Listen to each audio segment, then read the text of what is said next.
story time about how I accidentally chose to work at a startup at 18 years old that's now going public. So at 18, I moved from Minnesota to UC Berkeley. I joined this consulting club that worked for tech startups in the area, and I knew nothing about tech at the time because I was from the Midwest. At the beginning of the semester, they had us rank the 4 companies the club was working with in order of our preference. I remember I put Lime Scooters as number 1, and then I put Figma as number 2, and I was like, I don't even know what this company is or what it does. I really wanted Lime, and then I got Figma. Anyway, 7 years later, Figma has now filed their S1. Our team was just a contractor, and so we have no equity, but there was a ton of upside that the project had for me and my life looking back on it. I met my best friend Priya. This was us. This is us now.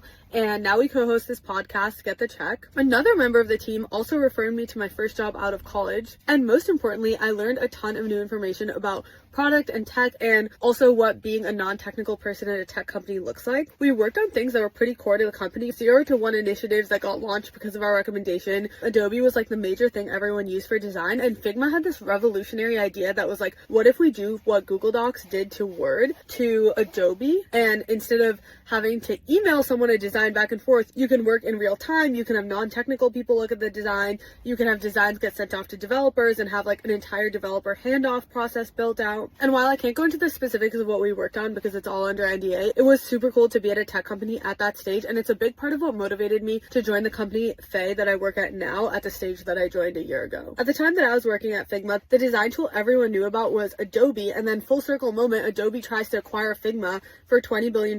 But the deal fell apart in 2023 because there was a lot of like regulatory anti-competitive issues in Europe. Now they've just filed for IPO, and it's so cool to see how well they're doing. They had $750 million in revenue in 2024, which is a 50% year-over-year increase, and they also became profitable in Q1 of 2025 with $45 million net income. I think there's a really cool lesson here, which is that sometimes your second choice, in this case for me Figma, should have been your first.